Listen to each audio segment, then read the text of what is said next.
Hello and welcome to the Draft Talk podcast, the podcast talking all things NFL draft. We've got a special for you today. We're going to do an all-star rookie team. And talking about all-stars, I'm joined by some all-stars today. Owen, Stu and MJ. How are we doing, guys? We were going in order there as well, were we? All good. Yeah, all if we're going in order, then yeah, I'm Brian and I'm the host, so I was first. Okay, all right, okay. Yeah, all good. Great to have you and MJ back with us as well. We held the fort last week, but yeah, good to have you back with us. Yeah, it's good to see you guys back as well. As I say, we had to struggle on without you, but we managed to get there last week. But it's good to have the crew back together again. Yeah, it's good to be here, Brian. Right, shall we just talk about the divisional round of the playoffs for 10, 15 minutes, seeing as both your Cowboys and my Giants are there? I think we should. I don't think Owen and Stu would like it though. We're getting a look from Owen as we speak, so we'll talk about it later. Podcast. Yeah. We want our teams to lose. Exactly. Yeah. Yeah, but we'll talk about it another time. And we might mention a few of the players. You never know. But yes, today we are looking back at this season's rookie class. And we're going to make our, like I say, all rookie team. We'll start, as we like to do. We'll start on the offense, shall we? And we'll start at the top. We'll start at quarterback. What we're going to do is we're going to go round, I guess, each talk about who we think was the best. A few honourable mentions thrown in there. And at the end of the pod, we'll have a fantastic all-rookie team. Good stuff. Right, quarterback. Who wants to kick us off? Who's been your favourite this year? I actually think it's quite a tough decision to make between two quarterbacks here. I think you could either pick between Kenny Pickett, who has come in, played 13 games and has looked relatively solid as we thought he would. He's nothing spectacular, but has looked more than good enough. And between Mr. Irrelevant Brock Purdy, who's come in at the 49ers and who knows what they can do. So for me, I think I would edge towards Brock Purdy for the reason of he is far exceeded any expectation. I mean, people weren't even sure he was going to make a team, never mind take a team to the divisional round of the playoffs, and who knows what they can do from there. So I would go Brock Purdy.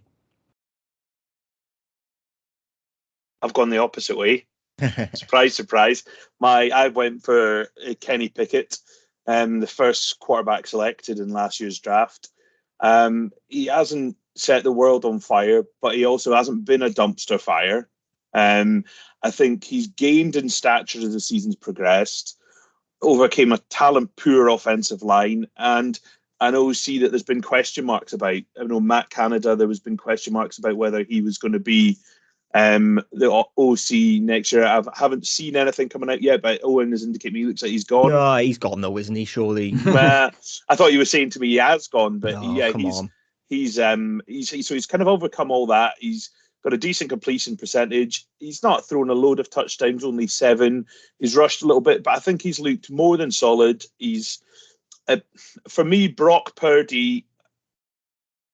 I don't know yet, and is he a product of Shanahan and the skill players around him? I think he might be, but he might not. I really don't know, and I think it was a close call. I did have Brock Purdy written down at one point, and I crossed him out and went the other way with Pickett. Okay, so interesting. I've got the same two names written down. Just hearing that chat about Matt Canada, isn't it interesting how so many offensive coordinators have been thrown under the bus since the season's finished? I think there's now, 6, 7 OC jobs open, something like that. A number of teams have decided that needs a look at. Kenny Pickett, I think, absolute baptism of fire, as you say, talent poor offense. He has made some connections. I think there's a connection with a particular wide receiver who we may talk about a little bit later. And I think he has done a really good job in that team to get. I mean, the Steelers with that record, it has been astonishing. Isn't it? I know, a lot of it's down to coaching, but I don't think they'd have got to that record if it hadn't been that Kenny Pickett has played a number of games there. Brock Purdy, when we did the halfway review, I haven't listened back to it this week, but I bet we didn't even talk about him because I bet at that point he hadn't come in. And it's an absolute fairy tale. Again, he's made connections. His connection with George Kittle, I think, has been really impressive. And I have gone with Brock Purdy. And there's just little things like that game against the Raiders. That really did require him to step up because for once, the 49ers defense was unable to stop the Raiders and they kept coming back and whatever it was, 34-31, something like that.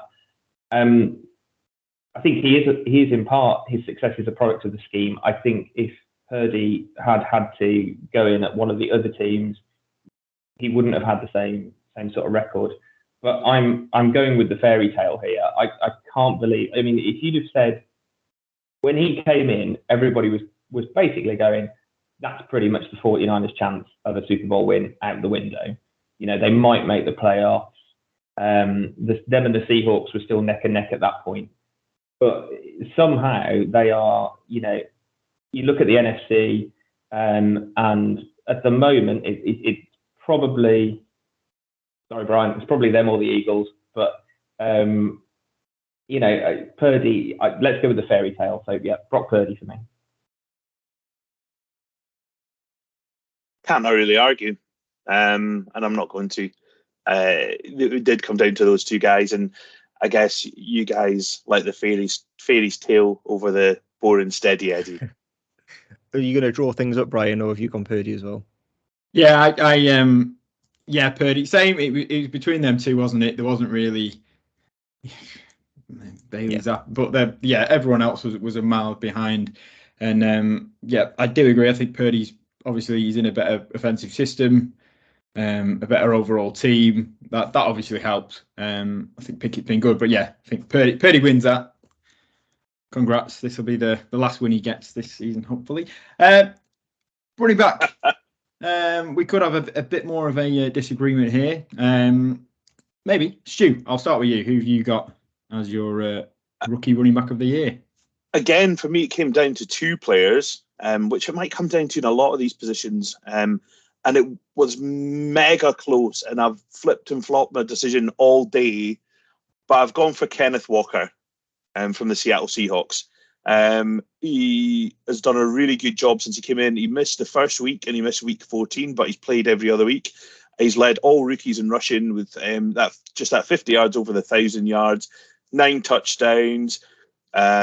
Seattle made the playoffs unexpectedly. He wasn't the only reason, but he was a part of that offense, and I think he's a key piece for Seattle moving forward. Obviously, the team that loves the running game, Kenneth Walker, given the ball, he does great things. So he just made it, and no more, but he made it onto my team. Yeah, he's there for me as well. More convincingly, that sounds of it than Stu. I didn't really have. There's honourable mentions, but I don't think anyone else was really in the picture for me. I think he's been the outstanding running back. A couple of other names, which we'll see if MJ or you, Brian, mention them. But yeah, Kenneth Walker, 9 touchdowns, say 1,050 yards. Yeah, great season for him. Yeah, it did come down to 2 for me, and I did have a bit of a back and forth with them. But in the end, I did go Kenneth Walker. I think the stats, and as much as anything, the explosive performances. I mean, when he kind of burst onto the scene after being elevated to RB1 for the Seahawks, and that whatever the speed was, he got up to, you know, when he was clocked at whatever it was, 23 miles an hour on a 60-70 yard run. I just think the explosive nature that he's got, and I think that just tipped it for me. But that was, we have to give honourable mention to Tyler Algier because he tipped 1,000 yards. Yeah, well. He would have been second for me. He was my one. I was very close on. I thought in that second half of the season he was really very good, really good. Absolutely, and I think the Falcons have now found themselves somebody who it's a bit more workhorse like, isn't it? It's a bit more, you know, let's give him 20 carries. I think that is something for the Falcons to build around. I also have to give honourable mentions to, I think, Dameon Pierce, just for putting up with being on the Texans and again, still nearly getting 1,000 yards. Let's hope they can build around him. A couple of others I just wanted to mention, again, honourable mentions. I think in the last few weeks, Buffalo have started to work out how to use James Cook, and I think James Cook going forward into year 2 will be a really interesting weapon for them.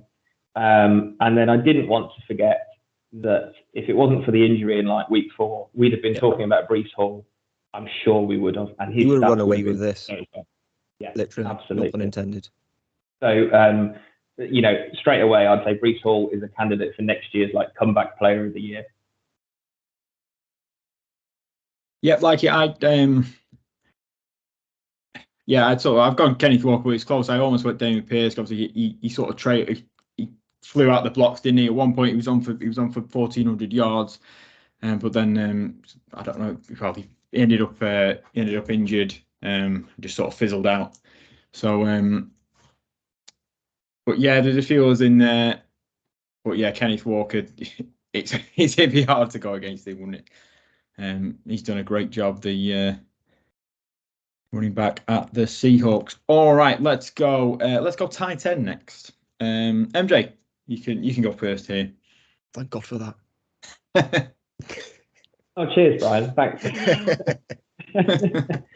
I found this difficult because there wasn't really a complete standout tight end. So I think I've kind of gone for somebody who I think may become a real focal point of their offense going forward. And in all of these cases, the offense wasn't particularly great. So the one I've gone for is Greg Dulcich at the Broncos. He wasn't fit all the way through the season. But when he was on the field, Russell Wilson was looking for him, and he was able to get some chunk plays. And I feel that if whoever goes in at Denver can sort that out, I think they do have a really good weapon there in Dulcich.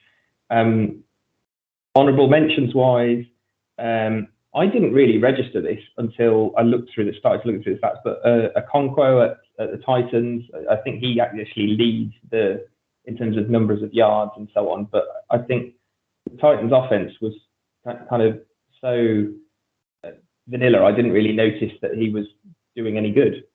Cade Otton, I thought had a good season at the Buccaneers, and I thought he looked pretty good. And Brady was looking for Cade Otton. And then with a bit of my hometown bias, I think that Daniel Bellinger has become. He scored a touchdown in the wildcard game last week. He's one that Daniel Jones does look for on crucial plays. He hasn't got a lot of volume in terms of these receptions, but he looks for him in the red zone. He looks for him on some crucial third downs. So I think he will grow into a really good tight end. But my pick is Dulcich. Yeah, well, you mentioned Okonkwo there, 450 yards, 3 touchdowns. He only played 378 snaps. So fairly, while all the numbers for these tight ends are relatively low when you consider how many snaps he took, it's fairly impressive. I haven't gone with him though. I've gone for Isaiah Likely from the Ravens. His stats were a lot lower than I was expecting. I'll be honest, 373 yards, only 3 touchdowns, but he seemed to feature quite heavily in that, especially when Lamar Jackson was on the field. He seemed to start trusting him a lot more. So I think in terms of ignoring stats, I think what Isaiah Likely offered was maybe my favourite. So I've gone with him. And I did notice Chigoziem Okonkwo because he's my number one. He's a guy who, for me, he's an explosive player. He's very quick at the time, but he's a bit more of that receiving build. Very good over the middle of the field, as you mentioned, Wayne. 450 yards, just 32 catches. One impressive thing as well, 257 yards after the catch of that 450. So he can shift. And it's a notoriously difficult position in year one. I think the Titans will continue to use him more. You saw when they had the likes of Johnny Smith, they love that kind of player over the middle of the field. And I think Okonkwo could be that. But for me, there's a plethora of guys who've done okay. And I think we'll be looking at sophomore improvements for the tight end position. It's a position that you often see people in year 2 and 3 start growing. So there might be some of these guys might start stretching away and other ones fall back. it's difficult to say at this stage, but yeah, I've gone for him. Yeah, I went Okonkwo as well. Again, none of these guys have really particularly jumped out. There's been a couple of big games. Obviously, K-Dot's had a few with Tom Brady. Whether that will continue next year, we shall see. But yeah, it was a toss-up. It could have been any of sort of 3 or 4, couldn't it? I noticed a lot of them were in the 4th round, so maybe that's where you need to be drafting him, not the first pick, Falcons. Okay. Right. So I think we've got our tight end. Let's have a bit more fun. We'll go wide receiver. Oh, and it falls to you, MJ. I'll come to you next because I know you're a bit annoyed about getting tight end first. Well, do you want all 3, or do you want to just do one at a time? Let's do all 3, and then we can sort of tally up votes, and we'll see. Okay, so I'll just give you my 3. My 3 are Chris Olave from the Saints, Garrett Wilson from the Jets, and I've gone for Drake London from the Falcons. I think they were probably the 3 outstanding wide receivers for me. There are obviously honourable mentions, which I'll leave open to the others. But I think how they featured on their team's offense, I think they are the 3 for me. Okay, so the first thing I wanted to say is how interesting I think it is that all of these wide receivers that I think we will talk about have had pretty poor quarterback situations that they've gone into. And somehow, like with Garrett Wilson and Chris Olave, so my first 2, they've come out with 1,000 yards. And I don't know how they've done it, really, because a little bit less for the Saints. But, I mean, for the Jets, it was a mess most of the season. To the extent that Garrett Wilson has turned himself into such a linchpin that he was vocally talking about the situation and give me the ball when they were going through that sort of bad run. So I think Garrett Wilson and Chris Olave have been as advertised in the draft. We all loved them coming out of the draft. Garrett Wilson, I thought, was the most polished receiver, and I thought Chris Olave was a great sort of deep threat, and that's the way it's kind of panned out. I was in between 2 for my first pick, and Drake London was one of them. And I really like Drake London coming out of the draft, and I think as the season's gone on, he's got more of a look in terms of being targeted. But Stu, I've come round to George Pickens because I looked at his stats, and in terms of his average yards per catch, he's had games towards the back end of the season where he's averaging 24 yards, 26 yards, 20 yards, 19 yards. I think he's got some massive plays in him. I think he's a really kind of wow wide receiver. He's also obviously a very bad man because he doesn't mind the physical element of this game. He's got a great connection with Kenny Pickett already, and I think Pickett to Pickens is going to be a running theme at Pittsburgh for quite a while. So my third one is Pickens, is George Pickens. I did also just want to quickly mention that, again, despite some injuries and despite a terrible quarterback situation, Jahan Dotson has found his way into the end zone 7 times and has shown his qualities. I thought he was probably the best hand catcher coming out. And again, I think Washington have got a really good receiver there. But yeah, for me, it's Wilson, Olave, and Pickens. And I have gone exactly the same 3 as. I didn't go for George Pickens. He just missed out for me. Garrett Wilson for me was probably the clear number 1, actually. He led all rookies in receiving yards. He has set the Jets rookie record for receiving yards. An interesting stat I also found as well, he's the only player other than Deebo Samuel who had over 20 missed tackles as a receiver this year. And that's not always the kind of receiver I thought he was going to be. I don't think he was going to be a ball in his hands just going by people. So that really surprised me when I read that as well. So it just shows that he's added loads of facets to his game. Olave's kind of had to shoulder a lot of the burden for the Saints. Jarvis Landry and Michael Thomas have missed times. He's got over that 1,000 yards. He's had 3 100-yard games. Not great quarterback play. Chris Olave is probably somebody I wasn't as high as you guys on, and probably wrongly last year, I think. He's very much a good receiver moving forward for the Saints. And Drake London, I think as the season has gone on, there's just been that he's on that upward trajectory for me. They were a run-heavy offense, so he maybe didn't see as much of the ball as some of these other guys did. I think there's a lot more to come from Drake London and you too.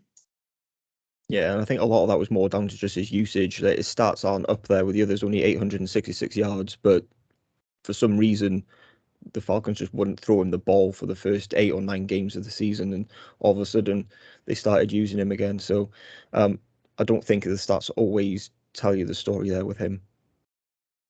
Do you think that going back to Tyler Algier, that for the Falcons, they could really develop a very efficient offense in terms of, if people are worried about Algier and they emphasize the run, and then you've got play action pass, you can bring London, you can bring Kyle Pitts into it. So actually, depending on what they do around the quarterback situation and whether they believe in Ridder, that could be developing into a really good offense. It's all set up for when they trade for Lamar Jackson. Well, yeah, the weapons are there. The running game's there, obviously, between Tyler Algier and Cordell Patterson as well, kind of complement each other really nicely. The offensive line was surprisingly better than I think anyone expected. Chris Lindstrom's earned himself a very nice contract. I'm sure the Falcons will end up paying him. But yeah, a couple of nice pieces across the offensive line. And yeah, that's shaping up lovely just to place a quarterback in. The problem is, I'm not sure they have anyone to play defense.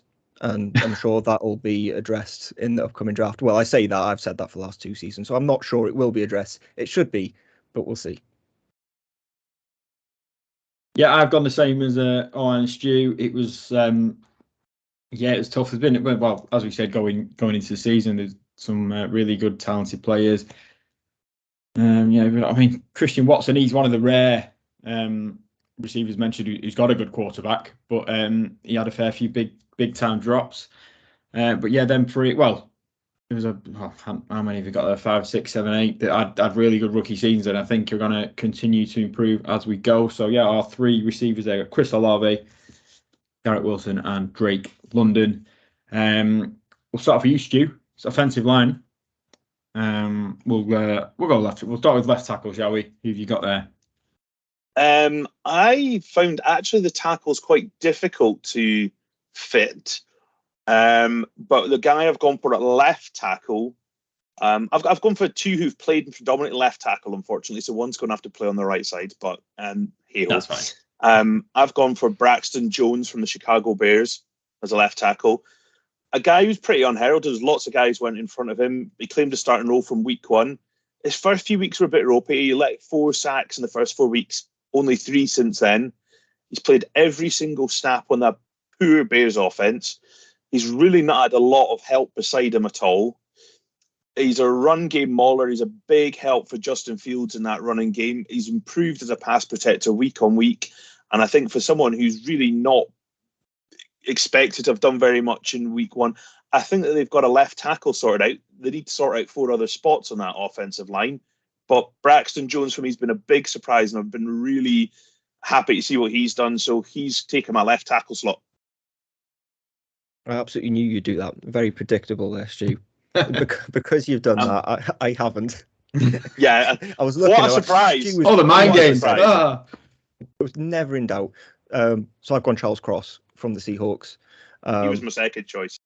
Yeah, I've maybe gone for double Seahawks on the offensive line, which I'm sure we'll come to. But I think what they've done and where they've taken that team in their rookie seasons has been phenomenal. I found the tackle position quite difficult because I looked at a number of people and where they were drafted, and then thought, well, have they lived up to that? So, and actually, Charles Cross was, if we're going left tackle first, Charles Cross was the other one that I was thinking of, because I think the Seahawks have unexpectedly, really shored up that line on both sides, as we'll come on to in a bit. But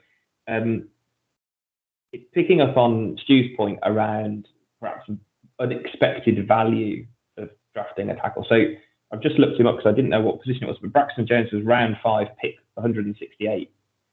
Jamari Saylor at the Chargers was round 6, pick 195, and going into the season cannot have expected to be getting many reps because he was going to be behind Rashawn Slater. Slater goes down, Saylor's come in. Yes, it's been an up and down year for the Chargers, all the way across that line, but Saylor's been in for the whole of the season, and the Chargers did make the playoffs. And if it wasn't for some very suspect coaching last week, they would still be in the playoffs. And so I think in terms of value, I would put Saylor in there. Not much consensus on that, is there? Brian? No, I can clear things up, guys. I've gone Braxton Jones, and I think it was tough, but I think he swings it because it's that 5th round, and it's just he's played from every week, and he's, like you say, trouble start, but you expect that from a 5th round starter, and he's made the position his own, and like you say, he should be there for years to come. We'll just help them, so we'll stick him in at left tackle. We'll go right tackle next while we're still talking tackles. Stu, you can go. I see you've undone your mute there because you're ready to go, so you can kick us off. And because Owen is so predictable and is going to have 2 Seahawks at tackles, I've got none. I've got no Seahawks in the tackles. But Brian's going to be happy because I've gone for Tyler Smith as my other tackle. You guys maybe weren't as high as him on top 5s. He made my top 5 last year. He was 5th. I don't know if he was on anyone else's, but he's been a really versatile player. He's played tackle. He's popped back into guard. He's gone back out to tackle again. He's been really good in the run game. He's adjusted really well to the pro game, I think, as well. His pass protection's not the best, but it's getting better. I think I described him in the top 5s as a bit of a bull in a china shop at times, but I think he's really calmed down. I think he's become much more assured.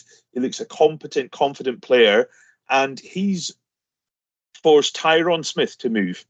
And I think that's really interesting that he's been that good. They've left him out on that left side for a while. And I think that he's had a really good rookie season. I think it was a little bit unsure on draft night of that selection from the Cowboys, but I think it's worked out perfectly. I think he's a really good tackle, and I think he's going to continue to get better and better. Brian, how many snaps did he take at right tackle? Exactly. Oh, he's took none. He's going on my right line. I don't care. He's going in. He's going in against everybody. I'm putting him on the right side. Or Brett, I don't care. He's still coming in. You can just coach him up to play anyway, can't you, Stu? I'm telling you, I don't follow no rule. I almost cheated in defense as well, but I haven't, so it's okay. I have gone for a right tackle, and it sounds like MJ agrees with me. I've gone for Abraham Lucas from the Seahawks. Only allowed 28 pressures all season as a rookie. Missed half a game late on, but played pretty much the whole season. Otherwise, superb season from him. He was my 6th tackle ranked last season, and probably was picked a little bit earlier than some expected, but has proven his stock. Definitely say 28 pressures is unbelievable for a rookie. Yeah, that's the way that I went. Again, it was a little bit of a value pick. He was round 3. He was pick 72. He wasn't Giants drafted Evan Neal at 7, and you compare the 2 seasons, and it's easy to see who's had the better season. So and going back to what we said, it has unexpectedly propelled the Seahawks into a playoff spot this year that nobody would have predicted off the back of what happened with the Russell Wilson trade, that the Seahawks would have done as well as they have. But they now look set, and how each team is looking for those 2 bookends, aren't they, on the offensive line? And there's a good chance that the Seahawks have found both of them in one draft, which is astonishing. Sorry, Brian, I tried to get a Cowboy in there. It's fine. I had Lucas as well. I'm willing to move people about, but I still went with him. So better luck next time, HG. But yeah, we'll move inside. We'll go guards. Oh, line, left or right, I don't Oh, care. I knew you were going to do that. Thank you very much. This is a spot that I'd happily play Tyler Smith in if you want to move him about. What I've done. Should we just give you both guards because Yeah. there's not a lot going on here. I've gone for Zion Johnson and I've also gone for Dylan Parham from the Raiders. Zion Johnson is there purely because he's played the most, pretty much. I can't really give you any other reason than that. He probably was the top guard, but there wasn't much competition. And then say I've gone for Dylan Parham from the Raiders. Has struggled a bit in pass protection, but has excelled in as a run blocker and really opened up lanes for Josh Jacobs, who's gone on to be the lead rusher in the NFL. So that's why I've gone for Dylan Parham and Zion Johnson. Despite our disagreement on tackles, we agree on guards. That's two I've gone for. Zion Johnson. My notes were he's played the most, so he's in. And Dylan Parham, I think, he's kind of moved around a little bit. He has plugged gaps at times as well, but he has been a big part in Josh Jacobs' really good season. I think that's where he's excelled. And if he was a prospect that we liked last year coming out, we all knew he wasn't the finished article, and he had some flaws to work out and things as well, and that's kind of showing up at the NFL level. But give him a couple of years, and if the Raiders can kind of settle down a wee bit, I think going forward he's going to be a good NFL guard. So I mean, partly because there's not much to choose from, I don't think, but we've got consensus because I've got the same two as well. Zion Johnson, I think, just to echo it, he's been there all season. There are ups and downs, but this rookie season will stand him in good stead, and the Chargers will hope that, again, new offensive structure, that he'll carry that experience into year two. I'm doing the same thing. I'm kind of going, okay, how many yards did Josh Jacobs run for? Some of that must be down to the blocking, and it has, it has been. Again, there'll be some. It'll be interesting with the Raiders because as what's going on at quarterback there, but those two, there's not a lot else to choose from at guard, really. I'll just ruin the consensus. Out at Zion Johnson, and then I've stuck Tyler Smith in there just because he started off at guard, shifted out to tackle. Monday night, he shifted back into guard, and he's done really well. Did great at guard against the Buccaneers. I wasn't the biggest fan on draft night, but he's been amazing. A few wobbles, like you said before, Stu, to start with, but he looks like a hell of a player. Like you say, Tyron Smith has come back, and it's like, no, I'm left tackle. It's like, no, actually, no, I'm left guard. In out, shake it all about. He's done great, but he doesn't quite make our team, unfortunately. But we shall move on to centre. MJ, I'll let you be the centre for the centre. So I kept it fairly simple. I just went Tyler Linderbaum. He was what was he, about 25th pick or something for the Rams. It was always going to be a safe, solid pick. And centre is a difficult position to go into. You have to get that connection with the quarterback. He's had changes at quarterback as well, but I think he's quite quickly in his rookie season just solidified himself as he'll be a Ravens lineman for a long time to come. No arguments here. Yeah, no arguments here as well. And I think the biggest compliment I could say to Tyler Linderbaum is I've written down that he looks like he's been doing it forever. He just looks like he's been an NFL player for 10 years. He just knows what he's doing. I thought he didn't make it this year. He's going to be a perennial Pro Bowler. He's just going to be one of these guys who, Ravens, if he stays injury-free, we ain't thinking about centre for 10 years. Just let him get on and play. And I think he's just looked so comfortable and at ease. You watch the Ravens and he just doesn't do anything that's bad. This is a centre. He's just playing well. Just let him get on with it. And I think he's probably underrated for that fact because he is a rookie and he just looks so natural at the position. I think there's a bunch of teams that overlooked him and the pick, right? Because I think most had him as a top 10 player in last year's draft, but because of the position, didn't take him. But say I had the same note, Stu, that already looks like he's a Pro Bowl caliber player, and he's turned out exactly as we expected. And I think a lot of teams maybe overlook that. Yeah, I think with him, it's exactly what he says on the tin. And I think you're right. Where he's drafted, it's almost more like position value. Do people value the centre that much? It's almost it's not as important as tackle guard, but I mean he's right there in the middle. And like you say, he's got to be in the middle for years to come for the Ravens. And that's the offense done. Not exciting. Not too much falling out yet.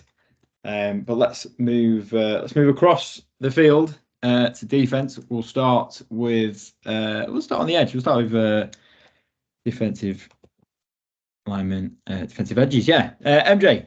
We'll do two. Who's your two? I've got an idea who one might be based on your. Okay, we'll come on. We'll come on to the second one. Yeah.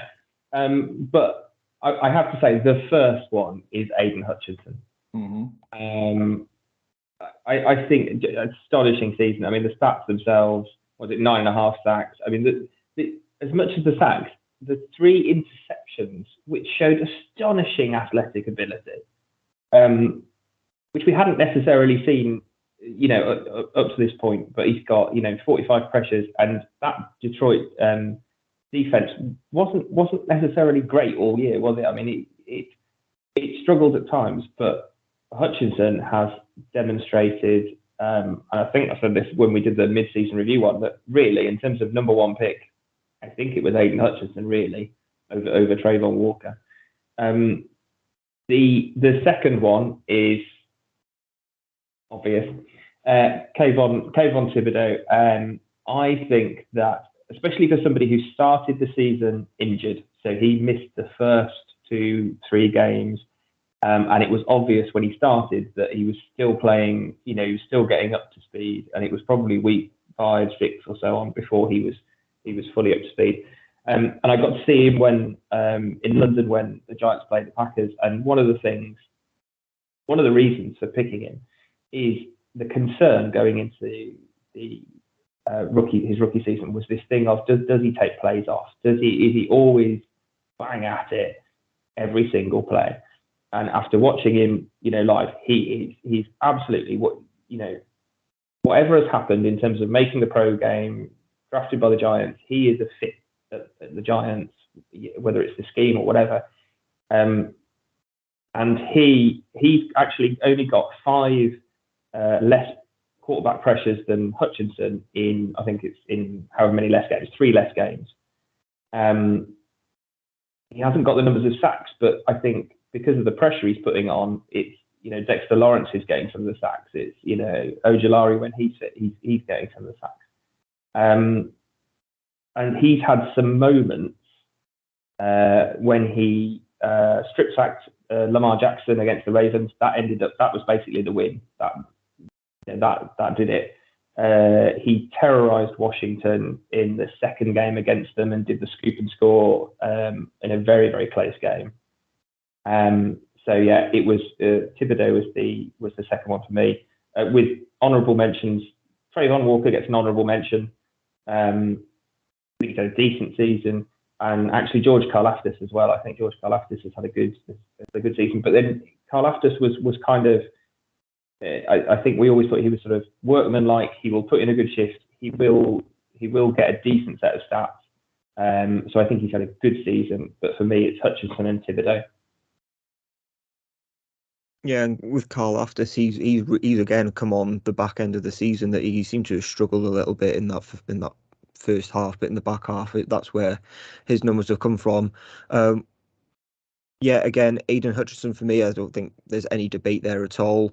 34 solo tackles, 3 interceptions, 9.5 sacks. Kayvon Thibodeau actually has 1 less tackle than him. He's got 33 solo tackles.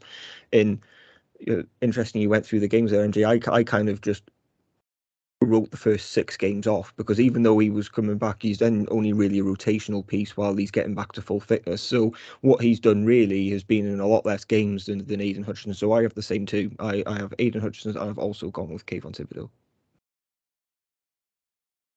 Thibodeau. I have Aidan Hutchison, to the surprise of no one. You've all guys have talked about him. I'm not going to talk very much more. But I've gone for the defensive Brock Purdy as number 2. Double Detroit Lions, James Houston. Because it's just fun. This guy's only played 140 snaps. He's got 8 sacks and a forced fumble. He's a 6th rounder, 217th overall from Jackson State. Waived on the practice squad, back on the active roster only on November 28th. Had a 4-game sack streak, which is only the 3rd player in NFL history to start their career with a 4-game sack streak. And his game against Buffalo is the funniest stat you'll read. He played 5 snaps, 2 sacks, 2 tackles, and a forced fumble. So I just went for a bit of fun there. James Houston, I think when he gets on the pitch, he just pins his ear back, absolutely flies after the quarterback, and he's a lot of fun.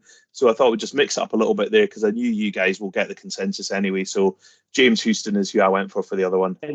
Asking for future reference, can we put him at linebacker? Yeah. I was just going to say the same thing. Absolutely, same thing. Yeah, I've gone the same as Owen and MJ, Hutchinson, Thibodeau. As you say, yeah, both have seemed to get better as they've gone on. James Houston, we'll talk about in a minute. So yeah, we'll move inside defensive tackle.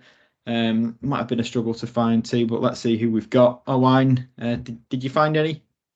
I'll give you one, and then I'll see what the other guys think because. I may be happy just to go with the consensus here. I think put James Houston there. He can play there. I think Jordan Davis gets in.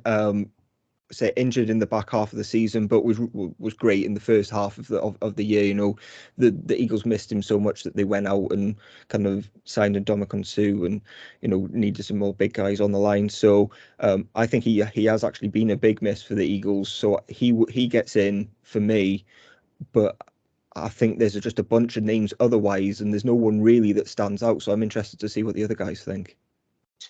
Yeah, Davis was my one. Yeah. The other guy I've gone for, and I really struggled, and I just did it because I had to name 2. Yeah. Travis Jones from Baltimore. He's my guy. Brian's laughing. I called an Atlas Stone last year. Got you all Googling what the hell's an Atlas Stone. He's looked okay. I think he's just starting to warm up a little bit as the season kind of went on. Again, he showed potential in spurts here and there on a pretty reasonable Baltimore defense. But again, the other guy was kind of in about there, and he really took a while to warm up as well, was Devontae White. He started showing up maybe in the last couple of weeks of the season, but probably not enough throughout the year to warrant it. But yeah, it was a bit of a struggle for defensive tackles, if I'm honest. None of them feel good, do they? Don't feel happy. Apart from Dave, I feel relatively comfortable with Jordan Davis. Yeah. The rest, meh.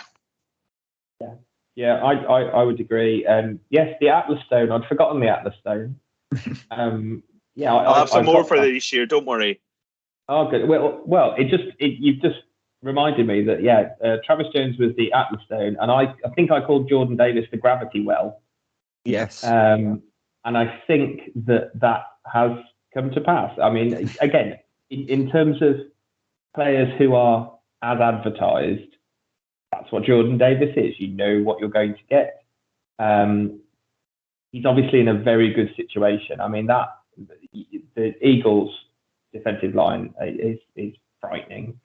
And I mean, they're up to the highest number of sacks in a season, or close to it, or something like that. And I think that helps. I think a rookie going on to strength on strength, that helps, and probably helps it look like you have a really good season.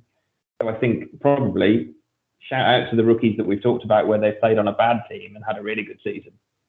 But yeah, I had Jordan Davis and Travis Jones as well. I'm going to throw a spanner in that. Who thought it'd be this complicated? Jordan Davis, yep, he's in there. And then I've got Michael Clemens from the Jets, purely because I couldn't find anyone else, and he's got 2.5 sacks. 4th round pick. He's to be fair, he's not played a load. I guess it's hard to get in. That's a really good Jets defense, isn't it? But yeah, 4 tackles for loss, 2.5 sacks. like you say, there's Jordan Davis, who, I mean, it's a shame he got injured because he was playing really well, and then there's just everybody else who's just sort of there or thereabouts. So has anyone really got a favourite number 2? No, we'll go with Travis Jones, shall we? Travis Jones, yeah. Just who cares? Yeah. Oh, good stuff. Right, linebacker. We know we might have one. Who else have we got? Align? Yeah, so the one that I will bang the table for is Malcolm Rodriguez from the Lions, who 62 solo tackles, a forced fumble, a fumble recovery as well, 6th round pick. I think he's been great. And then say I was struggling for a second one, and I think I would pair him with Houston. Yeah, for those who watch Hard Knocks, Rodrigo, as we called him, he was my linebacker who was definitely in.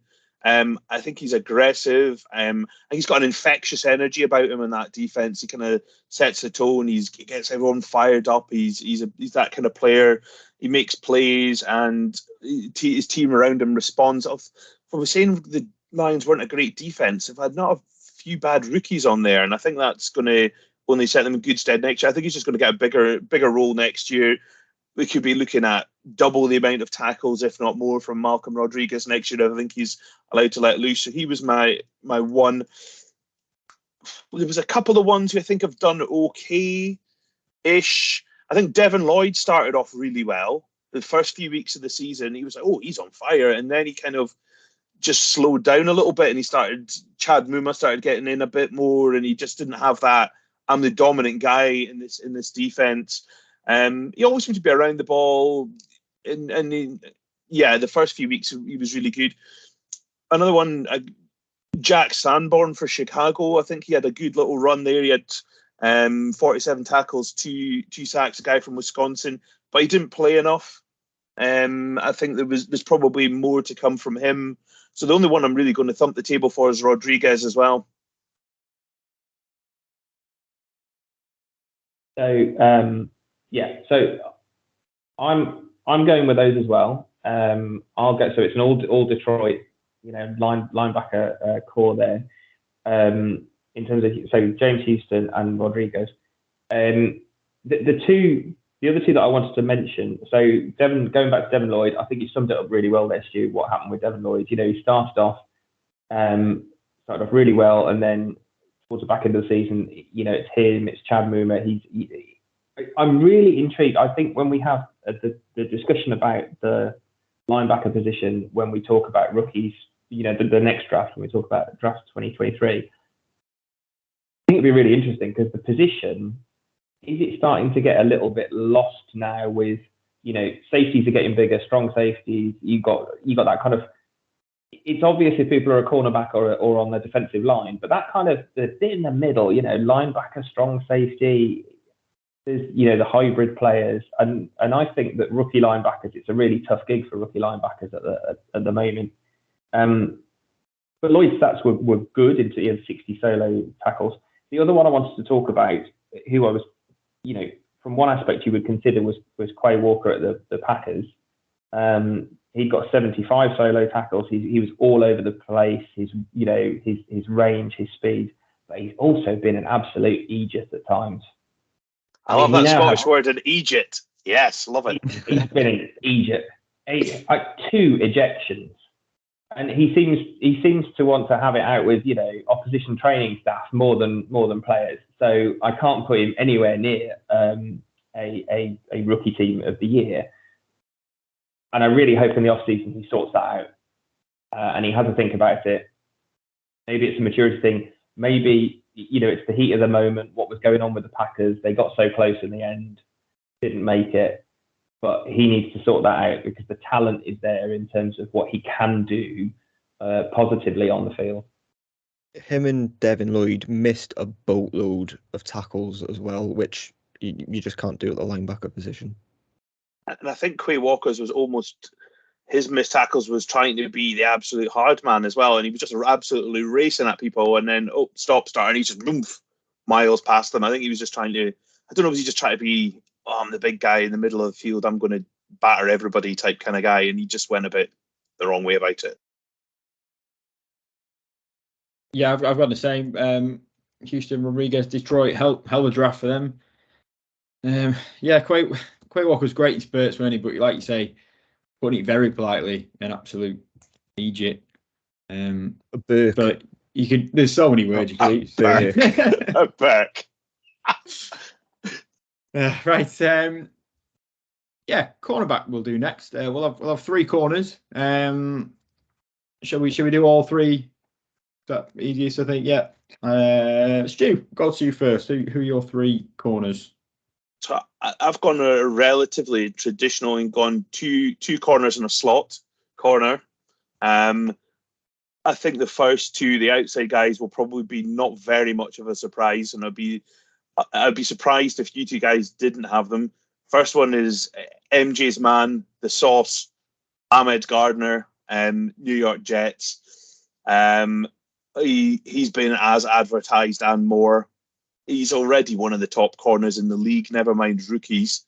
He's got a bit of everything. He's got body control, he's got IQ, he's got length, he's got speed, he's got good eyes, he's aggressive, he's still a bit grabby.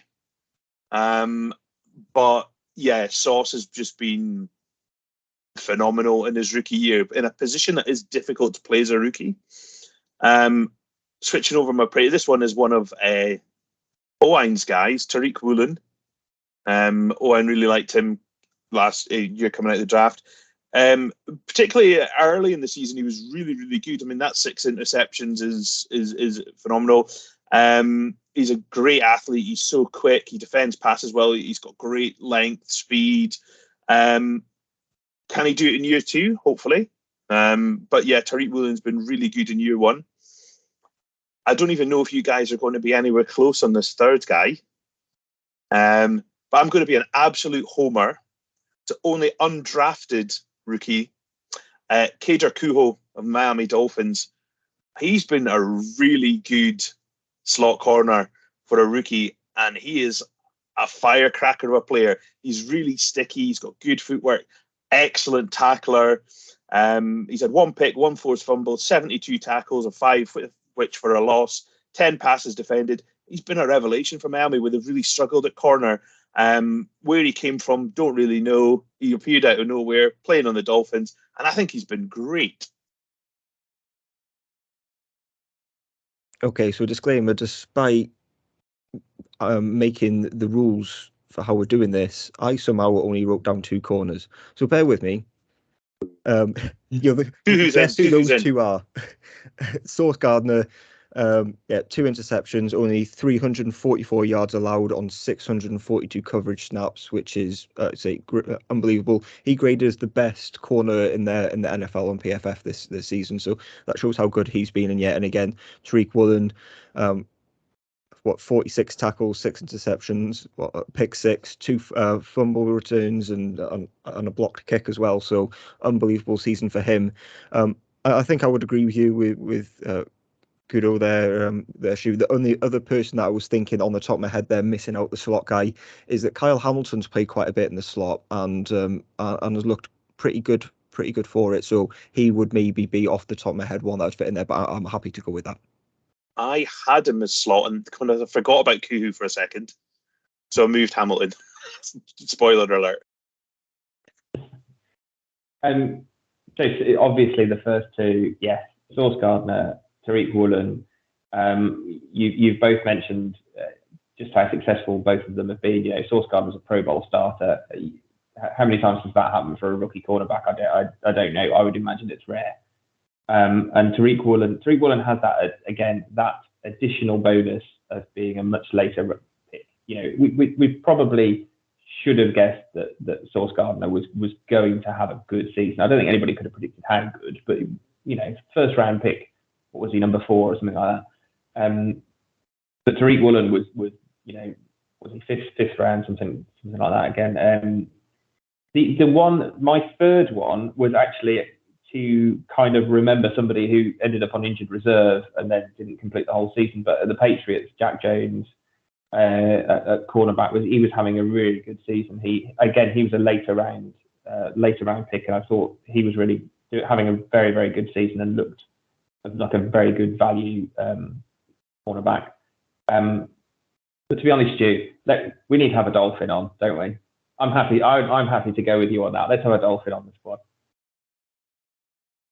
Well, if Stu's going to be a homer, I'm going to be a bit of a homer as well. I think Tariq Woolen and Sauce Gardner, without a doubt, they're great. Sauce, you didn't expect him to be this good, but we all knew he was good going in. But yeah, he's been, like you say, he's already one of the best in the league, maybe the best. We shall see. But yeah, they're on Bland at the Cowboys. Didn't see that coming. It's only because of injuries that he's played, but he's got himself 5 picks. He started every single snap this week. Well, Monday against the Buccaneers, are trusting him now as the full-time starter, and definitely going to need him against the 49ers. So that's my one homer pick. He won't get in our team, unfortunately, but he's it looks great and great value. I think the 5th or 6th round pick, should know, but 5th round pick. Yep, happy with that.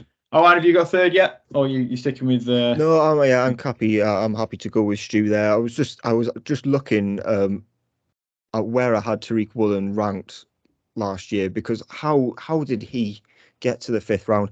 I had him as the 6th corner. I remember you were very high on him, yeah. And number 61 on the big board. How did he get there? He was a day 2 player all day long. They completely overlooked that one. And that guy is why you listen to the Draft Talk podcast. There you go. Sign us up. Corners, right? Let's finish off. Safety. We know who might be in there. Stu's already dropped one, but go on then, Stu. Who's your other safety? Yeah. So just briefly touching it, Kyle Hamilton. Obviously, kind of spoke about. I think he struggled a little bit to begin with, and people were a bit, is this Kyle Hamilton guy any good? But they started playing him kind of more as a free safety. When they brought him down much closer to the line of scrimmage, you saw the best of Kyle Hamilton. He played a bit of slot corner. He played a bit of that kind of hybrid safety, box safety kind of role as well. He was much, much better when he started playing there. Really good at blitzing, great run defender. I think now the Ravens know what to do with Kyle Hamilton. They found that role for him. He's going to be excellent, I think. My second one is Jalen Petrie from the Houston Texans. The big knock that's going to be on Petrie was the missed tackles, and I think that he does definitely need to clean up on that. But putting a spin on it, he's always in and around the ball. He 147 tackles last year, 99 solo tackles, a sack and 5 interceptions. He's big hits, big play, plays deep coverage. He can come down, he tackles. He's enthusiastic. He's an infectious player. And I think that's really important. I think he's going to be a cornerstone of Houston's rebuilding over the next few years. So just to come in on Petrie, because Petrie is one of mine. Let's face it, what is the hardest working job in football? Probably being the Houston Texans safety. I think I can forgive him a few missed tackles, seeing as he was, as you say, involved in nearly 150 and made almost 100 by himself. I'll let him off a couple because the guy must have been shattered at the end of most games. It was more than a couple, though. It was more than a couple. It was hitting 20%. I would have thought that punter would have been the more difficult job. That's true. You probably need maybe they need a couple of punters. They share the workload out a little bit, don't they? Really. And they still weren't the worst team in the NFL this year. So that was one. The second one I've gone for, just because I wanted to use this tagline. What if Kirby Joseph is the man who ended Aaron Rodgers' career at the Packers? Ooh. He intercepted Rodgers' last pass of the season. And also, just because Aaron Rodgers does this all the time with Chicago, going, I own you. But mate, Kirby Joseph owns you because he intercepted you, 3 times this season? I think again, he was one that didn't make my top 5, and then after watching him this season, I've been kicking myself about that one, going, I should have put him into that top 5. I think, again, part of that Detroit Lions defense, who, if they can grow together, could become a really good outfit. But I just love the idea that maybe Joseph was the guy who, making that interception. The Lions really loved winning that game because it stopped the Packers getting in. The Seahawks got in instead. That's why I've gone for Joseph, just from that angle. Rodgers is going to come back and torch him next year now. Well, see, I like the narrative, but I think maybe Rodgers has done this to himself. He's also a Burke. Well, the trouble is, isn't it, that we're now going to enter 6 months of will he come back? Won't he come back? What's he going to do? And then he probably just comes back. It's boring, isn't it? But we'll see. And that's why we talk about the draft, because it's much more exciting than Aaron Rodgers. The safety that was the shoe-in for me, I'm surprised you didn't mention him, is Jaquan Brisker from the Bears. He was the first name down there for me. 73 tackles, just the 1 interception, 28 defensive stops, played all over the place. 150 snaps at the line of scrimmage, 100 in the slot, almost 300 deep. It's just been all over the place. So he was the number 1 for me. And then it was a bit of a toss-up between the two. So I'm edging for Kyle Hamilton because I think he has been slightly better. Petrie was the other one, but when you miss 20% of all your attempted tackles, that's a rough gig. Yeah, but he's also tempted about 8 billion. That's a tackle every single play. To be honest, in some agreement with you, and I did have Brisker and I had Kyle Hamilton in slot, and then I changed to just be a homer. So yeah, I get the Brisker. He has been very good. And there is just a couple of pieces from the Bears that look okay. Let's see what they do with the number 1 pick to build around that. That's a great segue into what is coming up soon, eh? It was like I almost planned it. Oh, it's genius, isn't it? We're getting good at this stuff. We have our top 5 coming up very soon. We'll talk about that a little bit soon. But I think we need to decide our safeties first. We do. Sorry, pressed to excuse. We all want to talk about the draft. We do. Safeties. I've gone Petrie and Hamilton. Again, Hamilton, there was a lot of hype going in. He sort of struggled, didn't he? But they seem to have found his niche towards the back end of the season. Sort of seeing the player that he can be. And like you say, it's tough being on the Texans, isn't it? But yeah, you've got to make more tackles. But I think they're 2 then, aren't they? Yeah, I think so. And that's our team. Oh, sorry, we've got kickers. No, I'm joking. No, not far off though. I did want to mention, I think we should say something about Marcus Jones on special teams for the returner for the Patriots. If it was only for that game against, the game against the Jets, where it was like 1-1 or something, the equivalent. It was kind of, and he, in that last play, he returns that punt. I think he's led the league in punt returns. And he's one of those guys that the Patriots have found, and I think he's going to be a special returner throughout his career. So I just wanted to mention Marcus Jones. Yeah, they've got a knack of finding decent special team players, haven't they? Well, yeah, that's our team. I'll run through it. If I get any wrong, I apologise. My writing is atrocious. We've got Brock Purdy at the 49ers with Kenny Walker behind him at running back. Chris Olave, Garrett Wilson, and Drake London as our receivers. That's not bad so far, is it? Aquano at tight end, and then as our offensive line, we've got Braxton.